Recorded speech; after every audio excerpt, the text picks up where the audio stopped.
สวัสดีพี่น้องคนน่ารักทุกคนที่อยู่ด้วยกันในช่องแวมมี่นิวนะคะสำหรับในวันนี้แวมก็มี10อันดับซีรีส์จีนในแนวย้อนยุคอิงประวัติศาสตร์ที่สื่อจีนนะคะจัดมาทั้งหมดเนี่ย10อันดับสำหรับซีรีส์จีนที่บิดเบือนทางประวัติศาสตร์เนี่ยมากที่สุดซีรีส์แต่ละเรื่องเนี่ยมีการอ้างอิงถึงบุคคลที่มีตัวตนจริงๆในประวัติศาสตร์แต่ว่าคือมันไม่เป็นไปตามนั้นเรื่องราวในประวัติศาสตร์ที่บันทึกไว้เนี่ยเป็นอีกแบบนึงแต่ว่าในซีรีส์เนี่ยเป็นอีกแบบนึงเป็น10ซีรีส์จีนที่มีการปลอมแปลงทางด้านประวัติศาสตร์นะคะมากที่สุดและตอนนี้ซีรีส์จีนฟอร์มยักษ์ที่เปิดตัวมาในช่วงปี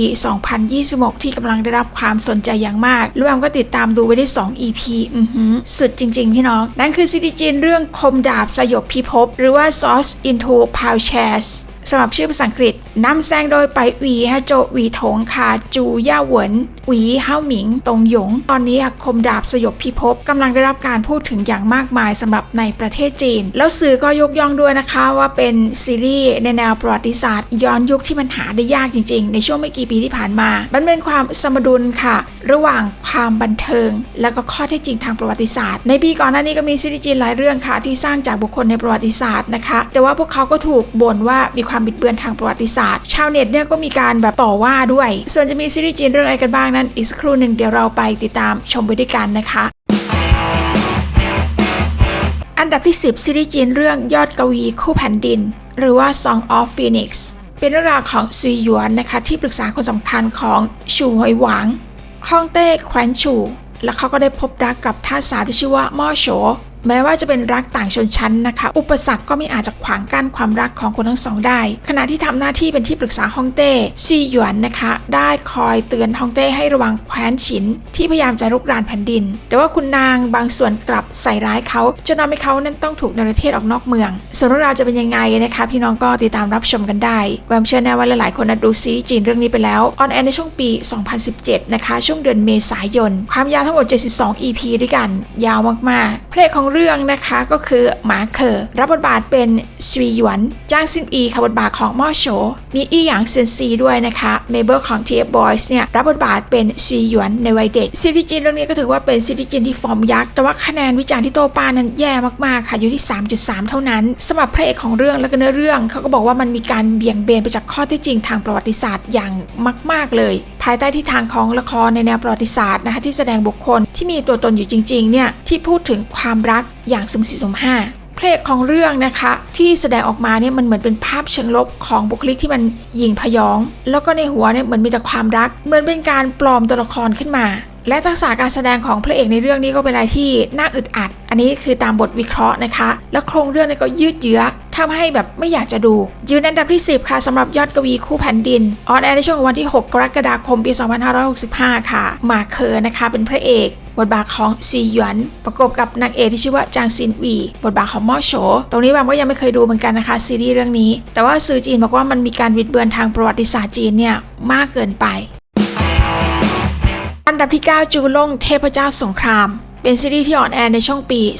2016 แล้วก็มีซูเปอร์สตาร์ฝั่งเกาหลีใต้และฝั่งจีนแผ่นดินใหญ่เนี่ยร่วมกันแสดงหลายท่านมากๆพระเอกเรื่องนี้คือหลินเกิงซินบทบาทของจูล่งอิมยุนอาบทบาทของชิงอีนะคะนางเอกของเรื่องคิมจองฮุนนะคะบทบาทของเกาเจ๋อคอลลี่ลินโจค่ะบทบาทของหลี่กวนเกาอี้เซียงค่ะหรือว่าก็อดเฟรย์เกาพระเอกผู้ล่วงลับนะคะรับบทบาทเป็นลิโป้กุลี่นาจาบทบาทของเจียวเซียนแล้วก็มีเหยียนอี้ควรด้วยนะคะบทบาทเล่าปี่ฟานยูหลินนะคะบทบาทของกงซุนจานซีรีส์ความยาว49 EP ด้วยกันอันนี้มันก็เอาเรื่องย่อจาก My Drama List นะคะเขาก็บอกว่าไม่มีบุคคลสำคัญทางประวัติศาสตร์อื่นใดที่จะครองใจและจินตนาการของผู้คนทุกคนทุกแห่งซีรีส์จีนเรื่องนี้ก็บอกเล่าเรื่องราวนะคะของจูล่งเป็นนายพลทหารผู้ยิ่งใหญ่ที่อาศัยอยู่ในปลายราชวงศ์ฮั่นตะวันออกและต้นยุคสามก๊กด้วยทักษะการต่อสู้ความกล้าหาญแล้วก็ความสามารถพิเศษที่ไม่มีใครเทียบได้เขารับใช้ขุนศึกผู้ยิ่งใหญ่ที่ชื่อว่ากงซุนจานส่วนเรื่องราวจะเป็นยังไงพี่น้องก็ติดตามกันได้นะคะสำหรับจูล่งเทพเจ้าสงคราม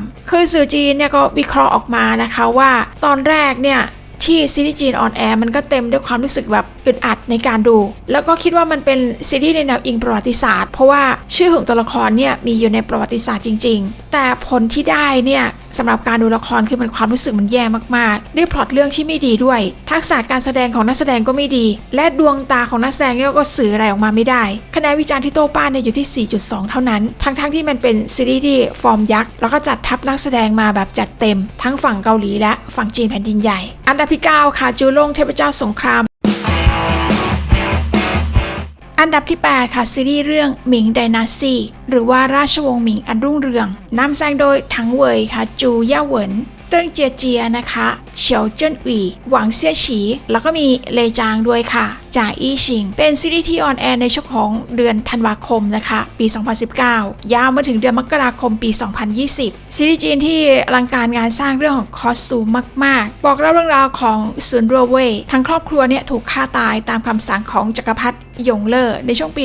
1402 และแม้ว่าเธอเนี่ยจะรอดพ้นจากความตายหลังจากที่ถูกซุนจงเนี่ยรับเลี้ยงอย่างลับๆและจากนั้นเธอก็กลายเป็นนางสนมขององค์รัชทายาทที่ชื่อว่าจูจ้านจีและยังคงสืบสวนความจริงเบื้องหลังการตายของครอบครัวของเธอต่อไปอย่างไรก็ตามนางเอกของเรื่องนะตัดสินใจที่จะละทิ้งแผนการแก้แค้นของเธอหลังจากเธอรู้ว่าการทำให้ศาลนี่มันไม่มั่นคงและเพื่อเป้าหมายส่วนตัวเนี่ยเธอจะได้รับอันตรายมากขนาดไหนและเธอก็ประทับใจในความเมตตาของจูจ้านจีเธอจึงตัดสินใจที่จะเป็นจักรพรรดินีผู้ที่มีคุณธรรมที่สามารถจะสนับสนุนคนรักได้ในยามที่เขายากลำบากตามเรื่องย่อๆก็บอกว่าน่าเสียดายที่จูจ้านจีนี่ถึงแก่กรรมหลังจากที่ขึ้นครองบัลลังก์เพียงแค่10 ปีและซุนรุ่ยก็ได้รับเกียรติให้เป็นจักรพรรดินีสำหรับมิงไดนาสตี้ค่ะหรือว่าราชวงศ์มิงอันรุ่งเรืองเนี่ยก็ได้รับคำชมในส่วนของคอสตูมค่ะแล้วซีรีส์จีนเรื่องนี้ก็ออกอากาศเนี่ยชนกับซีรีส์จีนหลายๆเรื่องที่กำลังฮอตฮิต Joy of Flight ซีซั่นแรกก็มาด้วยนะตอนนั้นก็ทำให้คนที่ดูซีรีส์จีนในช่วงนั้นเนี่ยรู้สึกมีความคึกคักคือมันมีซีรีส์จีนที่หลากหลายสไตล์ให้ได้ติดตามรับชมแต่สำหรับโครงเรื่องนะคะของซีรีส์จีนเรื่องนี้เกี่ยวกับเรื่องราวของการแย่งชิงอำนาจนั้นคือมันไม่เพียงพอในทางอารมณ์สำหรับคนดูส่วนนางเอกของเรื่องเนี่ยก็ได้รับการกล่าวขานว่ามีการแสดงที่ออกไปในทางของละครแนวรักโรแมนติกจนมากจนเกินไปคือมันไม่ดราม่าสะใจคนดูแล้วก็ถูกนำไปเปรียบเทียบกับซีรีส์จีนที่ออนแอร์นะช่วงเวลานั้นนะโดยเฉพาะ Joy of Life ฮานทัชตาฟ้าปริศนายุทธจักรดังนั้นก็ต้องยอมรับนะคะว่ามีลูกเล่นที่พิเศษแพรวๆไม่ว่าจะเป็นซีนบู๊หรือว่าซีนอารมณ์ขบขันหลายๆคนก็ประทับใจมากๆคือชาวเน็ตนะก็มีการวิพากษ์วิจารณ์ค่ะแล้วก็ตั้งคำถามสำหรับเรื่องราวของซีรีส์เรื่องนี้ว่ามันบิดเบือนประวัติศาสตร์ไม่ว่าจะเป็นเรื่องราวนะคะเกี่ยวกับพระเอกของเรื่องหรือว่าจะเป็นจักรพรรดินีหูซึ่งก็มีชื่อเสียงในด้านของคุณธรรมในประวัติศาสตร์แต่ถูกแสดงให้เห็นในเรื่องนี้นะคะโดยนักแสดงหญิงที่นำแสดงเนี่ยมันมีลักษณะในทางที่เจ้าเล่ห์แล้วก็ชั่วร้ายเพราะฉะนั้นเนี่ยคนจีนก็เลยบอกว่ามันมีความบิดเบือนทางประวัติศาสตร์เนี่ยมากจนเกินไปอันดับที่7จอมนางแห่งวังหลังบอกเล่าเรื่องราวของหลิวไทเฮาตั้งแต่ช่วงที่เป็นสาวเนี่ยจนถึงตอนที่ขึ้นสู่อำนาจสูงสุดเป็นซีรีส์จีนแนวอิงประวัติศาสตร์ออนแอร์ในช่วงปี 2021 ชื่อภาษาอังกฤษคือ Palace of Devotion อันนี้ก็บอกเล่าเรื่องราวถึงสมัยราชวงศ์ซ่งเลยนะคะเป็นเรื่องราวความรักและการต่อสู้ของหลิวเอ๋อนำแสดงโดยหลิวเทานะคะหญิงกำพร้าที่พบรักกับองค์ชายที่ชื่อว่าเจ้าเหิงนำแสดงโดยโจอี้หมินหรือว่าวิกโจแห่ง F4 นั่นเองสองคนก็ร่วมกันฝ่าฟันอุปสรรคในการแย่งชิงบัลลังก์หลิวเอ๋อนี่ได้ขึ้นเป็นหองเฮาผู้สำเร็จราชการแผ่นดินแล้วก็สร้างรากฐานความรุ่งเรืองแวมคาดว่าพี่น้องหลายท่านเนี่ยดูซีรีส์จีนเรื่องนี้ไปแล้วนะคะสำหรับซีรีส์จีนจอมนางแห่งวังหลังคือบทวิเคราะห์แล้วก็คะแนนที่โต้ป้าเนี่ยต่ำมากๆเลยนะคะที่ 3.8 เท่านั้นแล้วมีการต่อที่มันไม่สมูทบทพูดที่บางครั้งมันดูเหมือนดังเกินไปและเรื่องราวก็เหมือนดูไร้เหตุผลด้วยถึงแม้ว่าบทจะไม่โอเคแต่ว่าหลิวเทากับโจอี้หมินเนี่ยก็ยังยืนกรานที่จะแสดงเรื่องนี้ทำให้แฟนๆละครนั้นรู้สึกว่าผิดหวังจอมนางแห่งวังหลังนะคะเป็นละครในแนวอิงประวัติศาสตร์ในสมัยราชวงศ์ซ่งมันเป็นเรื่องราวของความรักแล้วนอกเหนือจากนั้นเนี่ยยังบอกเล่าเรื่องราวการแย่งชิงอำนาจในราชสำนักแล้วชาวเน็ตจีนก็วิพากษ์วิจารณ์อย่างมากๆเลยนะคะว่ามันบิดเบือนโครงเรื่องทางประวัติศาสตร์เนี่ยมากมายจริงๆเพื่อที่จะเน้นเรื่องราวการต่อสู้ในวังทำให้แฟนๆเนี่ยบ่นไปตามๆกันและละครเรื่องนี้อย่างที่เราทราบกันนะคะแนนวิจารณ์ออกมาที่ 3.8 เท่านั้นอันดับที่6ซีรีส์จีนเรื่องนี้ยังไม่ออนแอร์นะคะ The Fated General ซีรีส์ความยาว 75 EP ค่ะไม่รู้เหมือนกันว่าจะได้ออนแอร์เมื่อไหร่สร้างเสร็จนานแล้วนำแสดงโดยจางลู่หยุนนะคะเป็นเรื่องราวที่ติดตามความสำเร็จและกล้าหาญของนายพลทหารที่มีชื่อเสียงเขาชื่อว่าฮั่วฉูปิงก็เป็นลูกนอกสมรสของสาวใช้ถึงแม้ว่าจะมีภูมิหลังที่ต่ำต้อยนะคะแต่เขาก็คว้าโอกาสที่จะเป็นส่วนหนึ่งของราชวงศ์เขาฝึกฝนทักษะในการขี่ม้ายิงธนูแล้วก็การต่อสู้และกลยุทธ์ทางทหารแล้วเขาก็กลายเป็นนักรบที่แบบมีชื่อเสียงในเรื่องราวของความกล้าหาญและความฉลาดเฉลียวในขณะนั้นค่ะเป็นรัชสมัยของจักรพรรดิอูแห่งราชวงศ์ฮั่นแล้วก็มีเรื่องราวของปัญหาความขัดแย้งในแนวชายแดนนักแสดงของเรื่องเนี่ยก็เป็นเหล่าซุปเปอร์สตาร์ล้วนๆเลยนะคะไม่ว่าจะเป็นจางรุ่ยหยุนพระเอกของเรื่องเมาเสี่ยวถงไปหวีเมิ่งหลงนะคะก็แสดงเรื่องนี้ด้วย สำหรับพระเอกที่เพิ่งจะเสียชีวิตไปในช่วงปีที่ผ่านมาหลี่หงอี้นะคะซูเย่คือจากที่บัมดูภาพนิ่งอะไรต่างๆนานาเนี่ยมันเป็นซีรีส์จีนที่น่าดูมากๆกำกับโดยจางเจี้ยนนะคะซึ่งเป็นคุณพ่อของจางลู่หยุนยังไม่มีวี่แววที่จะออนแอร์ค่ะความยาว75 EP เลยทั้งที่ซีรีส์ยังไม่ได้ออกอากาศนะคะแต่ทำไมถึงมีการวิพากษ์วิจารณ์ว่ามันมีความบิดเบือนทางประวัติศาสตร์สื่อจีนก็บอกว่ามันไม่ผ่านกบว.แล้วก็ถูกชาวเน็ตจีนในส่วนใหญ่ที่เป็นแฟนๆซีรีส์ในแนวประวัติศาสตร์คืออ้างอิงเรื่องราวของบุคคลที่มีตัวตนอยู่จริงๆในประวัติศาสตร์เนี่ยว่ามันบิดเบือนมากจนเกินไปซีรีส์ก็เลยค้างอยู่แบบนี้ค่ะไม่ได้ออนแอร์สักทีหนึ่งเป็นซีรีส์จีนฟอร์มยักษ์ค่ะที่แบบน่าดูมากๆสำหรับ The Fated General เรารอดูว่ากบว.จีนเนี่ยจะไฟเขียวตอนไหนเข้าสู่ท็อป 5 แล้วค่ะอันดับที่ 5 สำหรับซีรีส์จีนที่สื่อจีนนั้นบอกว่ามีความบิดเบือนทางด้านของประวัติศาสตร์จีนเนี่ยมากที่สุดนั่นคือลำนำทะเลทรายหรือว่า Sound of the Desert บอกเล่าเรื่องราวของจินหยูนะคะเด็กหญิงที่ถูกเลี้ยงโดยหมาป่าในทะเลทรายจนกระทั่งเธอถูกรับเลี้ยงโดยชาวฮั่นและเมื่อพ่อบุญธรรมเสียชีวิตเธอก็เลยเดินทางเข้าเมืองหลวงและเปลี่ยนชื่อเป็นซินเย่จากนั้นเธอก็ได้พบกับโมซุนชายพิการผู้ใจดีและเว่ยอูจีนายพลที่แบบหล่อมากๆทำให้เธอต้องเลือกความรักท่ามกลางการเมืองที่มันแบบซับซ้อนแวมยังไม่เคยดูซีรีส์เรื่องนี้นะแค่อ่านเรื่องราวย่อๆในกันน่าดูมากๆแล้วก็นำแสดงโดยหลิวซือเนื้อหาหลักๆก็บอกเล่าเรื่องราวความรักโรแมนติกที่ผสมผสานการเมืองประวัติศาสตร์แล้วก็การต่อสู้เพื่อที่จะเอาตัวรอดนะคะการค้นหาตัวตนของหญิงสาวผู้เติบโตมาในทะเลทรายเป็นซีรีส์จีนที่ออนแอร์ในช่วงวันที่1เดือนตุลาคมปี2014ถึงเดือนพฤศจิกายนนะคะปี2014ความยาว35 EP ด้วยกันลิวซื่อเป็นนางเอกของเรื่องนะคะแล้วก็มีเอ็ดดี้เผิงมีหูเกอร์แล้วก็ซีรีส์จีนเรื่องนี้ดัดแปลงมาจากนิยายจีนยอดนิยมค่ะของตงหัวในเรื่อง The Ballad of the Desert ตงหัวนี่เขียนนิยายชื่อดังแบบเยอะแยะมากมายไปหมดแล้วทำไมซีรีส์จีนเรื่องนี้ถึงถูกบ่นนะคะสำหรับเรื่องราวของการบิดเบือนทางด้านของประวัติศาสตร์คือมันมีการแก้บทเนี่ยจากบทประพันธ์เดิมมากจนเกินไปจากนวนิยายต้นฉบับที่มันมีฉากในสมัยของจักรพรรดิอู่แห่งราชวงศ์ฮั่นแต่ต้นแบบของตัวละครเอกชายเนี่ยก็เป็นนายพลคือนายพลท่านนี้เนี่ยมีชื่อจริงอยู่ในประวัติศาสตร์ด้วยสำหรับพระเอกของเรื่องคือเว่ยอู่จีเนี่ยแฟนๆก็รับไม่ได้นะคะที่มีการบิดเบือนประวัติศาสตร์ไปแล้วก็เปลี่ยนบทไปเปลี่ยนบทมามีการเลื่อนออกอากาศเนี่ยครั้งแล้วครั้งเล่าจนในที่สุดเนี่ยได้ออกอากาศแล้วก็ชื่อตัวละครนี่ก็มีการเปลี่ยนไปอันดับที่5นะคะลำนำทะเลทราย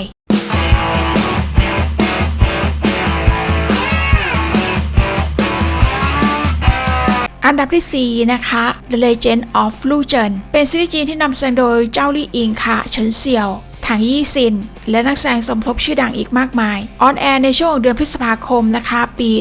2013ความยาว59 EP ด้วยกันทางฮูนานทีวีสำหรับซีรีส์จีนเรื่องนี้ก็ทำให้เฉินเสี่ยวและเจ้าลี่อิงเนี่ยได้รับความนิยมอย่างมากๆแต่ก็มีข้อร้องเรียนเนี่ยมากมายเกี่ยวกับเรื่องราวของซีรีส์เรื่องนี้คือสร้างจากบุคคลที่อยู่ในประวัติศาสตร์เธอคือโล่หลิงเซียนเธอเป็นข้าราชการหญิงของราชวงศ์ฉีเหนือแล้วก็บอกเล่าเรื่องราวของการตอบโต้ที่มันสร้างแรงบันดาลใจทีละขั้นตอนของลู่เจินจากสาวใช้ในวังละครเรื่องนี้ก็ถือว่าเป็นผู้ริเริ่มละครในแนวย้อนยุคที่เน้นนางเอกนะคะเป็นแบบตัวเด่นจริงๆก็ถือว่าประสบความสำเร็จอย่างมากอย่างไรก็ตามนะคะตำนานลู่เจินก็ได้รับการกล่าวขานนะคะว่าทำให้บุคคลในประวัติศาสตร์ที่สวยงามอย่างลู่หลิงเซียนเนี่ยในประวัติศาสตร์เป็นผู้หญิงที่สมรู้ร่วมคิดกับรัฐมนตรีที่มีอำนาจและก่อให้เกิดความวุ่นวายในศาลแต่เธอก็ได้กลายเป็นตัวแทนของการทำงานหนักและความเมตตาในละครในประวัติศาสตร์ค่ะเกาจ้านเนี่ยเป็นจักรพรรดิที่ขึ้นชื่อเรื่องราวของความมึนเมาแล้วก็โหดร้ายแต่ในละครเนี่ยเขาถูกพรรณนาว่าเป็นจักรพรรดิที่มีความแบบ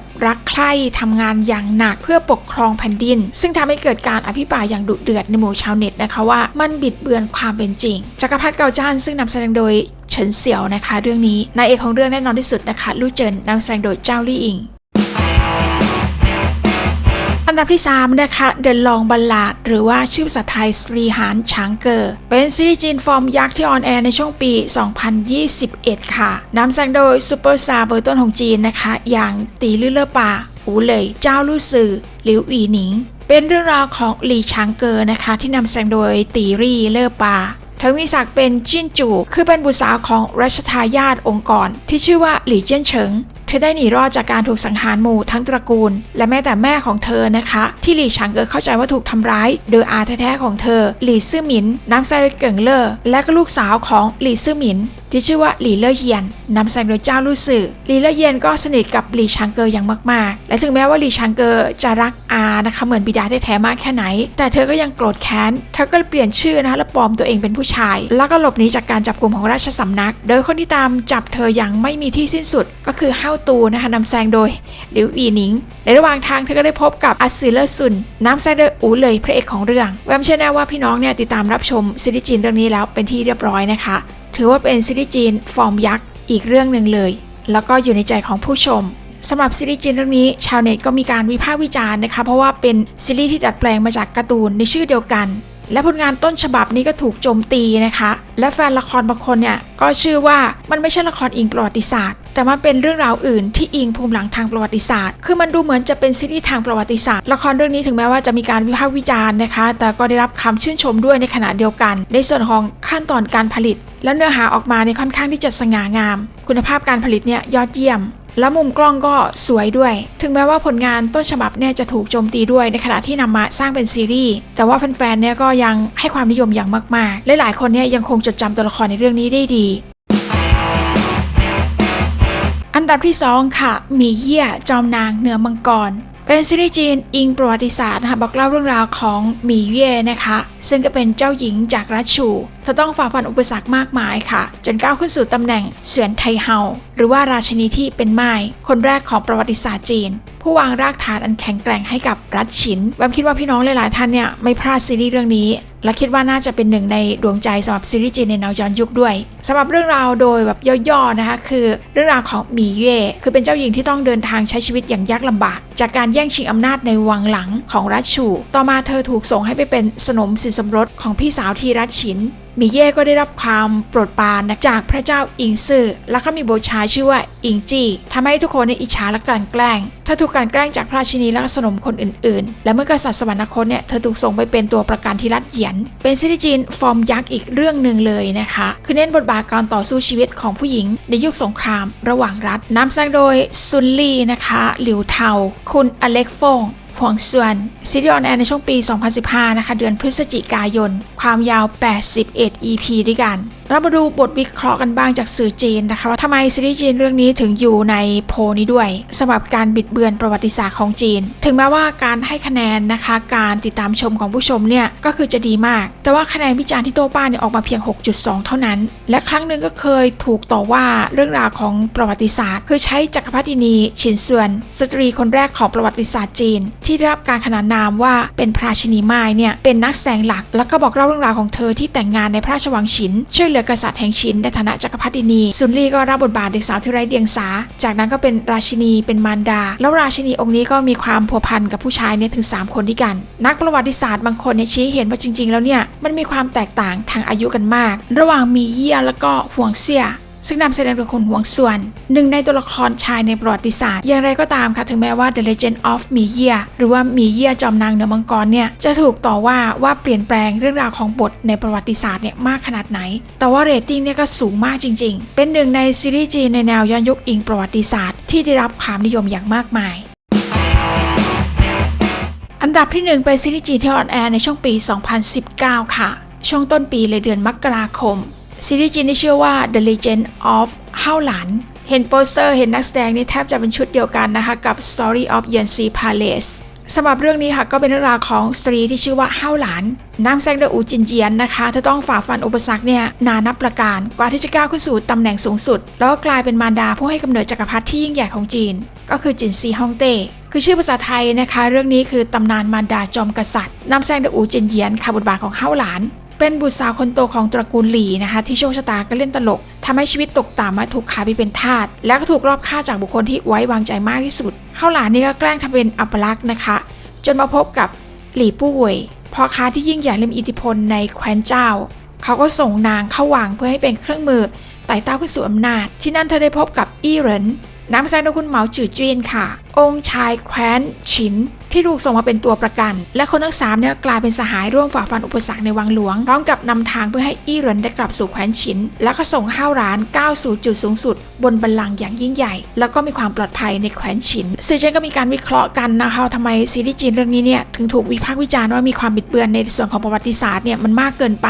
แล้วก่อนที่ซีรีส์จะเปิดตัวมาเนี่ยแฟนๆก็คาดหวังมากๆเพราะว่าทัพนักแสดงอย่างที่เห็นนะคะแทบจะมาจากซีรีส์จีนเรื่อง The Story of Yan Xi Palace หรือว่าเล่รักวังต้องห้ามเนี่ยแทบจะทั้งหมดเลยแต่พอซีรีส์จีนออนแอร์เนี่ยเพียงแค่ตอนเดียวก็ไม่อยากจะดูต่อแล้วนี่คือบทความก็บอกแบบนี้สำหรับตำนานมารดาจอมกษัตริย์และพล็อตเรื่องต่างๆเนี่ยก็ถูกต่อว่ามันไม่มีความที่จะเหมือนประวัติศาสตร์เพราะว่าบุคคลที่ถูกกล่าวถึงเนี่ยมีอยู่ในประวัติศาสตร์จริงๆเพราะว่ากล่าวถึงมารดาผู้ให้กำเนิดจินซีฮ่องเต้จักรพรรดิผู้ยิ่งใหญ่ของจีนเขาก็บอกว่าเนื้อเรื่องเนี่ยมันไม่เหมือนเรื่องจริงที่ถูกบันทึกไว้ในประวัติศาสตร์ก็เลยทำให้ชาวเน็ตเนี่ยมีการวิพากษ์วิจารณ์กันเยอะแต่ถึงจะมีการวิพากษ์วิจารณ์เยอะค่ะแต่ว่าแฟนๆบางส่วนเนี่ยก็ยังชื่นชอบซีรีส์จีนเรื่องนี้โดย2คอสตูมเนี่ยอลังการมากๆเลยนะคะเพราะว่าเป็นซีรีส์จีนฟอร์มยักษ์นำแสดงโดยอูจินเยียนค่ะเนี่ยหยวนเหมาจือจินไหหลิงถงเมิ่งซือหนิงจิงนะคะเรื่องราวหลักๆเนี่ยก็เป็นเรื่องราวความรักของผู้หญิงที่ชื่อว่าหลี่เฮาหลันกับบุรุษ2คนนะคะหลี่ปู้เหวยแล้วก็อิงอี้เหรินตามประวัติศาสตร์เนี่ยต่อมาเธอคือเจ้าจีผู้เป็นมารดาของอิงเจิ้งหรือว่าจินซีฮ่องเต้นี่ก็เป็นเรื่องราวนะคะบทวิเคราะห์ค่ะ10 อันดับซีรีส์จีนที่มีความบิดเบือนทางประวัติศาสตร์มากที่สุดขอบคุณทุกคนที่ติดตามรับชมคลิปยาวๆนี้นะคะบัมขอให้ทุกคนนั้นมีความสุขมากๆคนที่ชื่นชอบซีรีส์จีนโดยเฉพาะซีรีส์จีนในแนวย้อนยุคขอพระเจ้าอวยพรทุกท่านสวัสดีค่ะ